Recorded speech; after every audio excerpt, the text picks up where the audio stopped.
ಈ 14 ದಿನಗಳಿಗೊಮ್ಮೆ ನ್ಯಾಯಾಂಗ ಬಂಧನವನ್ನ ವಿಸ್ತರಿಸತಕ್ಕದ್ದು ಇದು ಒಂದು ಕ್ರಿಮಿನಲ್ ಕಾರ್ಯವಿಧಾನದ ಒಂದು ಇದು ನಡ್ಕೊಂಡು ಬಂದಿರೋದು. ಹಾಗಾಗಿ 14 ದಿನಗಳಿಗೊಮ್ಮೆ ಅದು ವಿಸ್ತರಣೆ ಮಾಡಲೇಬೇಕು. ಅದು ಸಾಮಾನ್ಯವಾಗಿ ಮಾಡಿದ್ದಾರೆ ಅಷ್ಟೇ.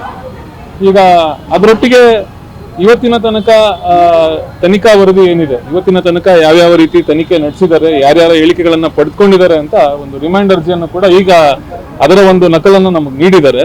ಅದನ್ನು ನಾವು ಪರಿಶೀಲಿಸಿ ಮುಂದೆ ನಾವು ಏನ್ ಮಾಡಬೇಕು ಅಂತ ನಾವು ಆಲೋಚನೆ ಮಾಡೋರಿದ್ದೇವೆ. ಈಗ ಈ ತಕ್ಷಣಕ್ಕೆ ಜಾಮೀನು ಅರ್ಜಿಯನ್ನ 17ನೇ ಆರೋಪಿಗೆ ನಾನು ಸಲ್ಲಿಸಿದ್ದೇನೆ. ಅದರ ವಿಚಾರಣೆ ಕೂಡ 6ನೇ ತಾರೀಕಿಗೆ ನಿಗದಿಯಾಗಿದೆ.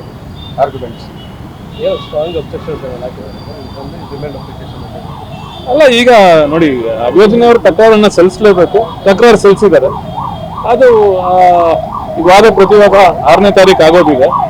ಹಾಗಾಗಿ ಅವತ್ತಿನ ದಿನ ಏನಾಗಿದೆ ಅಂತ ನಾನು ತಿಳಿಸ್ಕೊಡ್ತೇನೆ. ಇವತ್ತು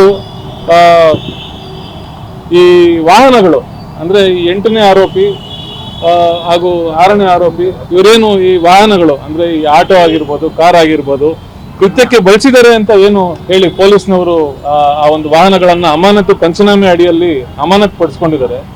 ಆ ವಾಹನಗಳನ್ನ ಅವರವರ ಈ GPA ಉಳ್ಳವರು, ಈ ಆರೋಪಿಗಳ GPA ಉಳ್ಳವರಿಗೆ ಆ ವಾಹನಗಳನ್ನ ಅವರ ಒಂದು ಸುಪರ್ದಿಗೆ ಬಿಡುಗಡೆ ಮಾಡಬೇಕು. ವಾಹನಗಳನ್ನ ಠಾಣೆಯಲ್ಲಿ ಇರಿಸಿಕೊಳ್ಳೋದ್ರಿಂದ ಯಾವುದೇ ಲಾಭ ಆಗೋದಿಲ್ಲ ಅಥವಾ ತನಿಖೆಗೆ ಅವಶ್ಯಕತೆ ಇಲ್ಲ. ಈ ವಾಹನಗಳು ಠಾಣೆಯಲ್ಲೇ ನಿಂತಿದ್ದಲ್ಲಿ ಅವು ಬಹಳಷ್ಟು ಒಂದು ಡಿಸ್ಟ್ರಕ್ಷನ್ ಆಗ್ಬೋದು. ಅಂದ್ರೆ ಅವು ಬಹಳಷ್ಟು ಅವೇನು ತಾಂತ್ರಿಕವಾಗಿ ಅವುಗಳು ರಿಪೇರಿ ಆಗ್ಬೋದು, ತುಕ್ಕಿಡಿಬೋದು. ಈ ಕಾರಣಗಳಿಂದ ಆ ವಾಹನಗಳನ್ನ ಆರೋಪಿಗಳ GPA ಹೋಲ್ಡರ್ಸ್ ಯಾರಿದ್ದಾರೆ, GPA ಉಳ್ಳವರಿಗೆ ವಾಹನಗಳನ್ನ ಅವರ ಸುಪರ್ದಿಗೆ ಬಿಡುಗಡೆ ಮಾಡಬೇಕು ಅಂತ ಒಂದು ಅರ್ಜಿಯನ್ನ ಸಲ್ಲಿಸಿದ್ದೀವಿ. ಆ ವಿಚಾರಣೆ 10ನೇ ತಾರೀಕಿಗೆ ನಿಗದಿಪಡಿಸಿದೆ.